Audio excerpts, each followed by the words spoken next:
রাসূলুল্লাহ সাল্লাল্লাহু আলাইহি ওয়াসাল্লাম বলেছেন, সূর্য উদিত হয় এমন সকল দিনের মধ্যে শ্রেষ্ঠ দিন হচ্ছে জুমার দিন। এই দিনই আদম আলাইহিস সালামকে সৃষ্টি করা হয়। এই দিনই তাকে জান্নাতে প্রবেশ করানো হয়। এই দিনই তাকে তা থেকে বের করা হয়। আর এই জুমার দিনই কিয়ামত সংঘটিত হবে। মুসলিম 1847, তিরমিজি 888। যে ব্যক্তি পরপর 3টি জুমার প্রতি অবহেলা প্রদর্শনপূর্বক ছেড়ে দেয়, আল্লাহ তাআলা তার অন্তরে মোহর মেনে দেন। নাসাই 1372, আবুল জাদ জামরি রাদিয়াল্লাহু আনহু, ইবনে মাজাহ 1125।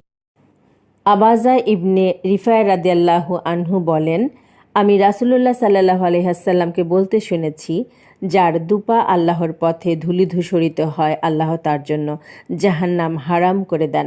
বুখারী 800।